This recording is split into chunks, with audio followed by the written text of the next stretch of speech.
നമസ്കാരം, എല്ലാവർക്കും നമ്മുടെ പുതിയൊരു വീഡിയോയിലേക്ക് സ്വാഗതം. ക്രിപ്റ്റോ സ്പേസിൽ ഏറ്റവും ലേറ്റസ്റ്റ് ആയിട്ടും ഏറ്റവും പോസിറ്റീവായിട്ടും സംഭവിച്ചുകൊണ്ടിരിക്കുന്ന കുറച്ച് കാര്യങ്ങളാണ് നമ്മൾ ഇന്നത്തെ ഒരു വീഡിയോയിൽ നോക്കാനായിട്ട് പോകുന്നത്. തീർച്ചയായിട്ടും നമുക്ക് നല്ലൊരു ഇൻവെസ്റ്റ്മെന്റ് ഓപ്പർച്യൂണിറ്റീസ് തരുന്ന ഒരുപാട് കാര്യങ്ങൾ ക്രിപ്റ്റോ സ്പേസിൽ സംഭവിച്ചുകൊണ്ടിരിക്കുന്നുണ്ട്. ഒരുപാട് പോസിറ്റീവായിട്ടുള്ള പല കാര്യങ്ങളും നടന്നുകൊണ്ടിരിക്കുന്നുണ്ട്. അപ്പോൾ അത്തരത്തിലുള്ള കുറച്ച് കാര്യങ്ങളാണ് നമ്മൾ ഇന്നത്തെ ഒരു വീഡിയോയിൽ നോക്കാനായിട്ട് പോകുന്നത്. ഒട്ടും തന്നെ സ്കിപ്പ് ചെയ്യാതെ കംപ്ലീറ്റ് ആയിട്ട് കാണാനായിട്ട് ശ്രമിക്കുക. നേരെ വീഡിയോയിലേക്ക് കിടക്കാം. Everybody on the top got the same sound. Everything I'm about to drop, make a name now. Yeah, y'all don't really know. ഏറ്റവും ആദ്യം നമ്മൾ നോക്കാനായിട്ട് പോകുന്നത് അവലാഞ്ചയുമായിട്ട് ബന്ധപ്പെട്ട് വന്നിട്ടുള്ള ഒരു ന്യൂസാണ്. Valkyrie launches Avalanche trust for TradFi exposure to AVAX token. Crypto investment firm ആയിട്ടുള്ള വാൽക്കരി അവലാഞ്ച എക്കോസിസ്റ്റത്തിലെ ഇൻവെസ്റ്റേഴ്സിന് വേണ്ടി അവലാഞ്ച ട്രസ്റ്റ് സ്റ്റാർട്ട് ചെയ്യാൻ പോവുകയാണ് എന്ന അനൗൺസ്മെന്റ് കഴിഞ്ഞ ദിവസം നടത്തിയിരുന്നു. $25 മില്യൺ ഓൾറെഡി ഈ ട്രസ്റ്റ് കളക്ട് ചെയ്തിട്ടുണ്ട്. അവലാഞ്ച ഉൾപ്പെടെയുള്ള ബേസ് ലെയർ ടോക്കൺസ് എല്ലാം കൂടി ഒരു മൾട്ടി കോയിൻ ട്രസ്റ്റ് എസ്റ്റാബ്ലിഷ് ചെയ്ത് 2 ആഴ്ച കഴിഞ്ഞാണ് അവലാഞ്ച ട്രസ്റ്റ് വരുന്നത്. അവലാഞ്ച നമുക്കറിയാം ഫണ്ടമെന്റലി സ്ട്രോങ് ആയിട്ടുള്ള ഒരു പ്രൊജക്ട് തന്നെയാണ്. അതിനോടൊപ്പം തന്നെ വാൽക്കരി എന്ന് പറയുന്ന ഈ ഒരു കമ്പനിയുടെ അവലാഞ്ച ട്രസ്റ്റ് കൂടെ വരുന്നതോട് കൂടിയിട്ട് നമുക്ക് വളരെ നല്ല രീതിയിലുള്ള ഗ്രോത്ത് അവലാഞ്ച എന്ന് പറയുന്ന ആ ഒരു ഇക്കോസിസ്റ്റത്തിൽ കാണാനായിട്ട് സാധിക്കുന്നതാണ്. തീർച്ചയായിട്ടും അതിൻ്റെ ഇമ്പാക്ട് നമുക്ക് അവലാഞ്ച ടോക്കൺ ആയിട്ടുള്ള അവാക്സ് ടോക്കണിൽ നമുക്ക് കാണാനായിട്ട് സാധിക്കുന്നതാണ്. സോ നിങ്ങളുടേതായിട്ടുള്ള റിസർച്ചും കാര്യങ്ങളും നടത്തുക, അതിനുശേഷം മാത്രം ഇൻവെസ്റ്റ് ചെയ്യണോ വേണ്ടയോ എന്നുള്ള കാര്യങ്ങൾ തീരുമാനിക്കുക. അടുത്തതായിട്ട് നമ്മൾ നോക്കാനായിട്ട് പോകുന്ന വളരെ പോസിറ്റീവ് ആയിട്ടുള്ള ന്യൂസ് എന്താണെന്ന് നോക്കിക്കഴിഞ്ഞിട്ടുണ്ടെങ്കിൽ Gucci the latest luxury brand to accept crypto payments in store.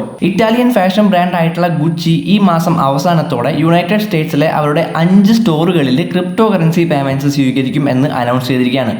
North അമേരിക്കയിലെ 111 സ്റ്റോറുകളിലേക്കും ഈ സർവീസ് വ്യാപിക്കാനായിട്ട് അവർക്ക് പ്ലാൻ ഉണ്ട്. Bitcoin, Ethereum, litecoin, Shiba Inu ഉൾപ്പെടെ 12 ക്രിപ്റ്റോ കറൻസികൾ അവർ ആക്സെപ്റ്റ് ചെയ്യുന്നതായിരിക്കും. New York, Los Angeles, Miami, Atlanta, Las Vegas തുടങ്ങിയ ലൊക്കേഷനുകളിൽ ക്രിപ്റ്റോ ഉപയോഗിച്ച് പണമടയ്ക്കുന്ന യൂസേഴ്സിന് അവരുടെ ഇമെയിലിലേക്ക് വരുന്ന QR കോഡ് സ്കാൻ ചെയ്തുകൊണ്ട് അവരുടെ ഡിജിറ്റൽ അസറ്റ് വാലറ്റ് വഴി പണം അടയ്ക്കാൻ സാധിക്കുന്നതായിരിക്കും. സോ ഗുച്ചി പോലുള്ള വളരെ പോപ്പുലർ ആയിട്ടുള്ള ഫാഷൻ ബ്രാൻഡുകളൊക്കെ ഇതുപോലെ ക്രിപ്റ്റോ കറൻസി പേയ്മെന്റ്സ് സ്വീകരിക്കാനായിട്ട് തുടങ്ങുക എന്ന് പറഞ്ഞു കഴിഞ്ഞിട്ടുണ്ടെങ്കിൽ തീർച്ചയായിട്ടും വളരെ പോസിറ്റീവ് ആയിട്ടുള്ള ഒരു കാര്യം തന്നെയാണ്. കൂടുതൽ ആളുകളെ ക്രിപ്റ്റോ സ്പേസിലേക്ക് കൊണ്ടുവരാനായിട്ട് തീർച്ചയായിട്ടും സഹായിക്കുന്ന ഒരു കാര്യം തന്നെയാണ്. മറ്റുള്ള ബ്രാൻഡുകളും ഈ രീതിയിൽ ക്രിപ്റ്റോ കറൻസി പേയ്മെന്റുകൾ ആക്സെപ്റ്റ് ചെയ്യാനായിട്ട് തുടങ്ങിക്കഴിഞ്ഞിട്ടുണ്ടെങ്കിൽ തീർച്ചയായിട്ടും തുടങ്ങും. വരും വർഷങ്ങളിൽ തീർച്ചയായിട്ടും ക്രിപ്റ്റോ കറൻസി തന്നെയായിരിക്കും എല്ലാ കാര്യങ്ങൾക്കും വേണ്ടി ഉപയോഗിക്കുക. അപ്പോൾ ഇതെല്ലാം അതിനൊരു തുടക്കമാണ് എന്നുള്ള കാര്യങ്ങളാണ് എനിക്കിവിടെ പറയാനായിട്ടുള്ളത്. നിങ്ങൾക്ക് എന്താണ് തോന്നുന്നത് എന്നുള്ള കാര്യങ്ങൾ തീർച്ചയായിട്ടും താഴെ കമന്റ് ചെയ്യുക. അടുത്തതായിട്ട് ചെയിൻ ലിങ്കുമായിട്ട് ബന്ധപ്പെട്ടിട്ടുള്ള ഒരു ന്യൂസ് ആണ്. Chainlink set to power Latin American real estate platform. ഒരു ലാറ്റിൻ അമേരിക്കൻ റിയൽ എസ്റ്റേറ്റ് പ്ലാറ്റ്ഫോമിന്റെ പ്രോപ്പർട്ടി ഓണേഴ്സിന് അവരുടെ റെന്റ് പേയ്മെന്റ്സ് എല്ലാം ഓട്ടോമേറ്റ് ചെയ്യാൻ വേണ്ടിയിട്ട് Chainlink blockchain set ചെയ്തിരിക്കുകയാണ്. റിയൽ എസ്റ്റേറ്റ് ഇൻഡസ്ട്രി എന്ന് പറഞ്ഞിട്ടുണ്ടെങ്കിൽ നമുക്കറിയാം എത്രത്തോളം മണി ഫ്ലോ ഉള്ള ഒരു ഇൻഡസ്ട്രി ആണെന്നുള്ള കാര്യങ്ങൾ നമുക്കറിയാം. അപ്പോൾ അവിടുത്തെ റെന്റ് പേയ്മെന്റ്സിനും കാര്യങ്ങൾക്ക് വേണ്ടിയിട്ട് ചെയിൻ ലിങ്ക് പോലുള്ള ബ്ലോക്ക് ചെയിനുകൾ ഉപയോഗിക്കാനായിട്ട് സ്റ്റാർട്ട് ചെയ്യുക എന്ന് പറഞ്ഞിട്ടുണ്ടെങ്കിൽ തീർച്ചയായിട്ടും വളരെ പോസിറ്റീവ് ആയിട്ടുള്ള ഒരു കാര്യം തന്നെയാണ്. ചെയിൻ ലിങ്കിലും നമുക്ക് അതിൻ്റേതായിട്ടുള്ള ഗ്രോത്ത് കാണാനായിട്ട് സാധ്യതയുണ്ട്. സോ ലിങ്ക് എന്ന് പറയുന്ന ചെയിൻ ലിങ്കിൻ്റെ ടോക്കണിൽ ഒരു കണ്ണ് വെക്കുന്നത് തീർച്ചയായിട്ടും നന്നായിരിക്കും. നിങ്ങളുടേതായിട്ടുള്ള റിസർച്ചും കാര്യങ്ങളും നടത്തുക, അതിനുശേഷം മാത്രം ഒരു തീരുമാനം എടുക്കുക. മറ്റൊരു വളരെ പോസിറ്റീവ് ആയിട്ടുള്ള ന്യൂസ് ക്രിപ്റ്റോ കറൻസി മൈനിങ്ങുമായിട്ട് ബന്ധപ്പെട്ടിട്ടുള്ളതാണ്.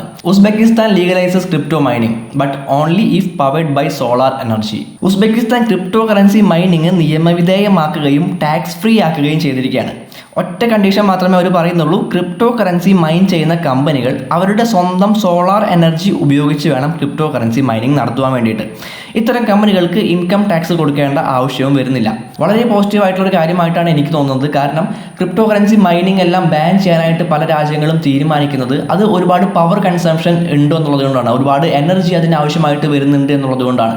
അപ്പോൾ ഇത്തരത്തിൽ സോളാർ എനർജി യൂസ് ചെയ്തുകൊണ്ട് മൈനിങ്ങും കാര്യങ്ങളും നടത്തുവാനായിട്ടുള്ള അനുമതി സർക്കാരുകൾ കൊടുത്തു കഴിഞ്ഞിട്ടുണ്ടെങ്കിൽ തീർച്ചയായിട്ടും അത് വളരെ നല്ലൊരു കാര്യമാണ്. സോളാർ പവർ ഉപയോഗിച്ചുകൊണ്ട് കൂടുതൽ കമ്പനികൾ ഇത്തരത്തിലുള്ള ആ ക്രിപ്റ്റോ കറൻസി മൈനിങ്ങിലേക്കും കാര്യങ്ങളിലേക്കും കടക്കാനായിട്ട് സാധ്യതയുണ്ട്. അത് തീർച്ചയായിട്ടും ക്രിപ്റ്റോ സ്പേസിനെ വളരെ വലിയ രീതിയിൽ തന്നെ ഗ്രോ ചെയ്യിക്കും എന്നുള്ള കാര്യങ്ങളും ഉറപ്പാണ്.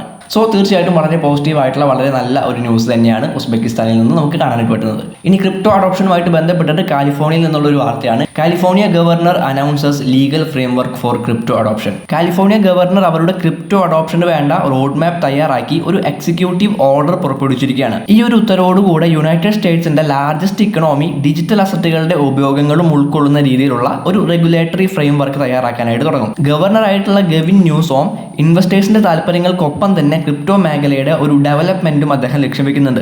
ഇതുകൂടാതെ ആളുകളുടെ ഐഡന്റിറ്റി സംരക്ഷിക്കുന്നതിനും ഗവൺമെന്റ് സർവീസുകളിലൂടെ ആനുകൂല്യങ്ങൾ നൽകുന്നതിനും ഇത് ഉപയോഗിക്കാനാകും എന്നാണ് ഗവർണറുടെ business and economic development director ആയിട്ടുള്ള DD മിയേഴ്സ് പറഞ്ഞിട്ടുള്ളത്. സോ തീർച്ചയായിട്ടും പോസിറ്റീവ് ആയിട്ടുള്ള ഒരു കാര്യമാണ് എന്ന് തന്നെ പറയാനായിട്ട് പറ്റും. ക്രിപ്റ്റോ കറൻസി ബാൻ ചെയ്യുന്നതിനേക്കാളും, ഒരു രാജ്യത്ത് ക്രിപ്റ്റോ കറൻസി ബാൻ ചെയ്യുന്നതിനേക്കാളും നല്ലതാണ് ഇതുപോലുള്ള ഒരു ലീഗൽ ഫ്രെയിം വർക്കിലൂടെ ഇൻവെസ്റ്റേഴ്സിന് ട്രേഡിങ്ങും കാര്യങ്ങളും ഇൻവെസ്റ്റ്മെന്റ് കാര്യങ്ങളൊക്കെ നടത്താനായിട്ട് സാധിക്കുന്നത് തീർച്ചയായിട്ടും വളരെ നല്ലൊരു കാര്യം തന്നെയാണ്. പക്ഷേ പൂർണ്ണമായിട്ടും നല്ലൊരു കാര്യമാണെന്ന് ഞാൻ പറയുന്നില്ല. കാരണം ഡീസെൻട്രലൈസ്ഡ് ആയിട്ടുള്ള നാച്ചുറുള്ള ക്രിപ്റ്റോ കറൻസിനെ ഇതുപോലെ സെൻട്രലൈസ്ഡ് ആയിട്ടുള്ള ഒരു രീതിയിലേക്ക് മാറ്റുന്നത് ഒട്ടും യോജിപ്പില്ലാത്ത ഒരാളാണ് ഞാൻ. പക്ഷേ ഇത്തരത്തിൽ ബാൻ ചെയ്യുന്നതിനേക്കാളും നല്ലതാണ് എന്ന് പറയുന്നത് അതുകൊണ്ടാണ്. സോ അതുകൊണ്ട് തന്നെ പോസിറ്റീവ് ആയിട്ടുള്ള ഒരു കാര്യമായിട്ട് തന്നെ നമുക്ക് ഇത് കണക്കാക്കാനായിട്ട് പറ്റും. സോ ഇത്രയും പോസിറ്റീവ് ആയിട്ടുള്ള കാര്യങ്ങളാണ് നമ്മൾ ഇന്നത്തെ ഒരു വീഡിയോയിൽ നോക്കിയിട്ടുള്ളത്. വീഡിയോ ഇഷ്ടപ്പെട്ടിട്ടുണ്ടെങ്കിൽ തീർച്ചയായിട്ടും വീഡിയോ ലൈക്ക് ചെയ്യുക. കൂടുതൽ ആളുകളിലേക്ക് നമ്മുടെ യൂട്യൂബ് അൽഗോരിതത്തിന് നമ്മുടെ വീഡിയോ എത്തിച്ചു കൊടുക്കാനായിട്ട് തീർച്ചയായിട്ടും നിങ്ങളെ ലൈക്കുകൾ സഹായിക്കുന്നതായിരിക്കും. അടുത്തൊരു വീഡിയോയിൽ കാണാം.